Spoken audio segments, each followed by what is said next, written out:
আজকের আরো একটি নতুন ভিডিওতে আপনাদেরকে অনেক অনেক স্বাগত জানাই। আজকের যে ভিডিওটিতে আমি শেয়ার করব সেটা একদম ফার্স্ট থেকে শুরু করি। ফার্স্ট থেকে মানে হচ্ছে দেখুন এমডিএফ বোর্ডে আমি যে ডিজাইনগুলো বানিয়েছি সেগুলোই আপনাদের সামনে শেয়ার করব। এমডিএফ বোর্ড ফার্স্টে আমার কাছে এরকম ভাবেই আসে, এরকম ভাবে আমি পারচেস করি। দেন তারপরে আমি এর উপরে জেসো অ্যাপ্লাই করি। জেসো আমি 2 কোট অ্যাপ্লাই করি। অ্যাপ্লাই করার পরে সেটাকে আমি 24 আওয়ার্স ড্রাই হতে দিই।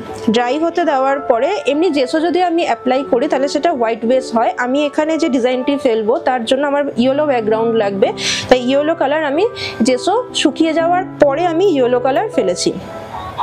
একটি রাফ স্কেচ করে নিয়েছি, দেখতেই পাচ্ছেন পেন্সিলে আমি আউটলাইন করেছি একটা রাফ স্কেচ, এবং তার উপরে আমি আউটলাইনগুলো যেগুলো করছি সেটা হচ্ছে অবভিয়াসলি আমার যে কাছে যে আছে অ্যাভেলেবেল মধুবানি যে নিব দিয়ে আমি কাচনি ওয়ার্কগুলো করছি, এবং এখানে আমি ব্রাশও অ্যাপ্লাই করেছি কালার ফিল করার জন্য। এটার অলরেডি কাজ চলছে, যে কাজগুলো আমার হয়ে গেছে সেগুলো আমি আপনাদেরকে দেখাই। দেখুন এটাও আরেকটি আমি ডিজাইন রেডি করেছি ইয়েলো বেসের ওপরে। কাজটি দেখুন পুরোটা অথেন্টিক মধুবানি। আশা করি মানে আমাকে বোঝাতে হচ্ছে না, কারণ মধুবানির যে চিহ্নিত যে ব্যাপারগুলো থাকে, যেটা এখানে কাচনি ওয়ার্ক আছে, ভার্নি আছে, সব কিছুই কিন্তু আছে। ভার্নি ওয়ার্ক আছে, কাচনি ওয়ার্ক আছে। পুরো কাজটি আমি নিব দিয়ে করেছি, এবং আমার কাছে যে কালার আছে ব্ল্যাক কালার আছে, এই ব্ল্যাক কালারগুলোকে আমি এই ব্রাশ দিয়ে আমি ফিল করেছি। ব্ল্যাক কালারকে ব্রাশ দিয়ে ফিল করেছি, রেড কালারকেও আমি red colour acrylic red colour ব্রাশের সাহায্যে ফিল করেছি। আর এই যে কাজগুলো যে দেখতে পাচ্ছেন ছোট ছোট ছোট নিখুঁত যে সূক্ষ্ম কাজ, এই কাজটা কিন্তু পুরো এই যে মধুবানির নিব আছে, এই পুরো মধুবানির নিব দিয়ে কাজটি আমি করেছি। এমডিএফ বোর্ডে আপনারা ডেকোর আইটেম এটি, এখানে আমি পেছনে কোনো হুক দিইনি। এটা আপনারা আপনাদের মতন করে দিয়ে নিতে পারবেন, হুক দিতে পারবেন, ডাবল টেপ দিতে পারবেন, যেরকমভাবে আপনারা সাজাতে চাইছেন আপনাদের মনের মতন আপনারা সাজিয়ে নিতে পারবেন।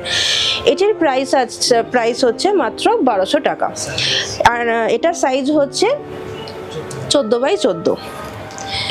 আচ্ছা ফার্স্টে আমি বলে দিই 14x14 যে আছে সেটি একটি রেডি পুরো রয়েছে, আর একটি রেডি হচ্ছে। এরপরে যে আরেকটি সাইজ আছে 14x14 সেটা দেখিয়ে দিই। দেখুন পুরোটা আমি বানিয়েছি কিন্তু অথেন্টিক কাচনি ওয়ার্ক। কাচনি ওয়ার্ক আমি এই কারণেই বলছি কারণ রেড অ্যান্ড ব্ল্যাকের কম্বিনেশন আছে, যেটা মধুবানিতে কাচনি ওয়ার্ককে চিহ্নিত করে। তো পুরোটা আবারও আমি বলে দিই, ফার্স্টে জেসো অ্যাপ্লাই করেছি, জেসো অ্যাপ্লাই করে দেওয়ার পরে 24 আওয়ার্স রেডি করেছি, তারপরেই হোয়াইট ব্যাকগ্রাউন্ডটা এসে, হোয়াইট ব্যাকগ্রাউন্ড অ্যাকচুয়ালি জেসো ব্যাকগ্রাউন্ড। তারপরে যে কাজটি করেছি আমি সেটা একটি রাফ স্কেচ করে নিয়েছি। রাফ স্কেচ করে নেওয়ার পরে আমি মধুবানির নিব দিয়ে পুরোটা আউটলাইন করেছি, এবং কালারগুলো আমি ব্রাশ দিয়ে ফিল করেছি। আর এই যে ছোট ছোট ছোট ছোট যে কাজগুলো দেখছেন এগুলো কিন্তু সবটাই কিন্তু এই নিব দিয়ে আমি করেছি। একইভাবেই কিন্তু আমি এমডিএফ বোর্ডের পেছনে কোনো হুক লাগাইনি, আপনারা আপনাদের মতন করে ডেকোর করবেন। আচ্ছা পুরো কাজটি আমি পুরোটা কিন্তু নিব ওয়ার্ক করেছি, মধুবানির নিব দিয়ে করেছি। আর অল ওভার কাজটা কমপ্লিট করার পরে জিনিসটাকে প্রোটেক্ট রাখার জন্য ধুলোবালি থেকে এবং ওর উপর একটি শাইনি গ্লসি ভাব আনার জন্য কিন্তু আমি এই ডেকোরের এই ভার্নিশটি অ্যাপ্লাই করেছি। তারপরে পুরো এমডিএফ বোর্ডটা কিন্তু একদম রেডি। চলুন এরপরে আমি 12x12 কিছু কালেকশন দেখিয়ে দিই। 12x12 এমডিএফ বোর্ড, যেখানে আমি একইভাবে কিন্তু জেসো অ্যাপ্লাই করেছি 2 কোট। 24 আওয়ার্স ড্রাই হয়ে যাওয়ার পরে আমি একটি রাফ স্কেচ বানিয়ে নিয়েছি। পুরো রাফ স্কেচ বানানোর পরে নিব দিয়ে আউটলাইন করেছি। নিব দিয়ে আমি এই ব্ল্যাক যে কাচনিগুলো আছে সেগুলো করেছি, এবং নিব দিয়েই কিন্তু মানে যা যা নিবের কাজ আপনারা বুঝতে পারবেন কাচনি ওয়ার্ক, সেগুলো কিন্তু টোটালি এই মধুবানি নিব দিয়ে। আর যেগুলো আমি ফিল করেছি সেগুলো আমার কাছে যে কালারগুলো রয়েছে এই কালারগুলো অ্যাক্রিলিক কালারগুলো দিয়ে এবং ব্রাশ দিয়ে কিন্তু আমি এই জায়গাগুলো ফিল করেছি। আর পুরো কাজটা কমপ্লিট হয়ে যাওয়ার পরে যে ভার্নিশ, যে ডেকোরের যে ভার্নিশ আছে সেই ভার্নিশটি অ্যাপ্লাই করেছি পেন্টিংটাকে প্রোটেক্ট করার জন্য, এবং এর পর একটি সুন্দর শাইনি এবং গ্লসি ভাব আনার জন্য। কোনো হুক অ্যাপ্লাই করিনি, আপনারা আপনাদের মতন করে সাজিয়ে নেবেন। আর 12x12 এমডিএফ বোর্ডের প্রাইস হচ্ছে মাত্র 600 টাকা। নেক্সট ডিজাইনটি দেখিয়ে দিই। একটি ফিশার ওম্যানের উপরে আমি করেছি অথেন্টিক মধুবানি ওয়ার্ক। অথেন্টিক এই কারণেই কারণ পুরো কিন্তু অল ওভার কাজ রয়েছে এবং পুরোটা কাচনি ওয়ার্ক রয়েছে।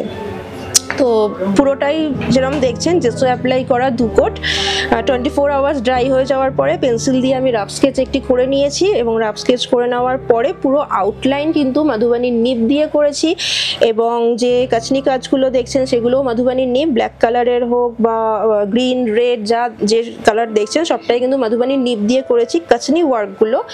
এবং কালারগুলো ফিল করেছি আমি, আমার কাছে যে অ্যাক্রিলিক কালার রয়েছে সেই অ্যাক্রিলিক কালার দিয়ে এবং এই ব্রাশ দিয়ে আমি কিন্তু এই ভিতরটা ফিল করেছি। আর পুরো কাজটা কমপ্লিট হয়ে যাওয়ার পরে অবশ্যই আমি ভার্নিশ অ্যাপ্লাই করেছি, সেটা হচ্ছে ডেকরের। আর এর 12x12 MDF বোর্ডের প্রাইসও কিন্তু যাচ্ছে মাত্র 600 টাকা। লাস্ট আরেকটি ডিজাইন শেয়ার করি, দেখুন এটি একটি বার্ড মোটিফের ওপরে করেছি, একইভাবে জেসো অ্যাপ্লাই করেছি 2 কোট MDF বোর্ডের ওপরে, 24 আওয়ার্স ড্রাই হতে দিয়েছি, তারপরে রাফ স্কেচ করেছি পেন্সিল দিয়ে। তারপরে আমি যেটা করেছি সেটা হচ্ছে অল ওভার আমি মধুবনী নিব দিয়ে কাজ করে নিয়েছি। যা যা কাজ দেখছেন সূক্ষ্ম সূক্ষ্ম যেগুলো কাচনি ওয়ার্ক, ছোট ছোট ওয়ার্ক, সেগুলো সবই নিব দিয়ে করেছি এবং কালারটা আমার কাছে যে অ্যাক্রিলিক কালার অ্যাভেলেবেল আছে সেই অ্যাক্রিলিক কালারগুলো দিয়ে এবং ব্রাশ দিয়ে কিন্তু আমি ফিল করেছি। আরেকটা জিনিস, এখানে যে ডিফারেন্স দেখতে পারবেন, এখানে একটু হোয়াইট পোর্শন আছে, আবার ভেতরে আবার একটা ব্যাকগ্রাউন্ড কালারও আছে। তো আমি এখানে যেটা করেছি, এটা পুরো কাজ কমপ্লিট হয়ে যাওয়ার পরে আমি তুলি দিয়ে এখানে ব্যাকগ্রাউন্ড কালারটি করেছি। এটা কিন্তু আমি রাফ স্কেচ করার আগে ব্যাকগ্রাউন্ড কালার কিন্তু পুরোটা ফেলিনি, যেহেতু আমার ইচ্ছা আছে যে মাঝখানে হোয়াইট কিছু ব্যাকগ্রাউন্ড অর্থাৎ কালার যাতে বোঝা যায় ডিফারেন্স সেটা রাখবো। তো বুঝতেই পারছেন, তো পুরো কাজটি কমপ্লিট হয়ে যাওয়ার পরে পেন্টিং প্রোটেকশনের জন্য এবং শাইনির জন্য আমি কিন্তু ভার্নিশ অ্যাপ্লাই করেছি। তো MDF বোর্ডটি আপনারা আপনাদের মতন করে ডেকর করবেন, কোনো হুক অ্যাপ্লাই করিনি, আমি হুক রাখিনি, আপনারা চাইলে হুক লাগিয়ে নিতে পারেন, ডাবল টেপ লাগিয়ে নিতে পারেন, সেটা আপনাদের পছন্দ অনুযায়ী। আর প্রাইস হচ্ছে মাত্র 600 টাকা। তো আমি যে MDF বোর্ডগুলো যে বানিয়েছি সেগুলোর ডিজাইন আপনাদের কেমন লাগলো, হাতের কাজ কেমন লাগলো, সেগুলো কিন্তু অবশ্যই কমেন্টে জানাবেন। আর আপনারা আপনাদের পছন্দ মতন মধুবানি ডিজাইনের ওপরে যদি কিছু বানাতে চান MDF বোর্ডের ওপরে, তাহলে সাইজ এবং ছবি মেনশন করবেন, সেটি 9300085503 এই হোয়াটসঅ্যাপ নাম্বারে, আমি সেগুলো বানিয়ে দেব। এবং যদি লাইভ কাজ দেখতে চান তাহলে কিন্তু অবশ্যই আপনাদের ভিজিট করতে হবে আমার শপে, Gariahat Ballygunge new market, shop number 61। আমি এখানে বসেই কিন্তু আমি কাজগুলো বানাই, রেডি করি। যদি অনলাইনে যদি পারচেস করতে চান তাহলে অবশ্যই যদি পছন্দ হয়ে থাকে তাহলে স্ক্রিনশট নেবেন এবং স্ক্রিনশট 9300085503 এই হোয়াটসঅ্যাপ নাম্বারে কিন্তু পাঠিয়ে বুক করতেই পারেন। তো আমার এই ভিডিওটি কেমন লাগলো, যদি ভালো লেগে থাকে তাহলে অবশ্যই কিন্তু ভিডিওটিতে একটু লাইক করবেন, সবার সাথে শেয়ার করবেন এবং চ্যানেলটিকে সাবস্ক্রাইব করে পাশে থাকবেন। পরে আসছি আরেকটি নতুন ভিডিও নিয়ে, ভালো থাকবেন, ধন্যবাদ।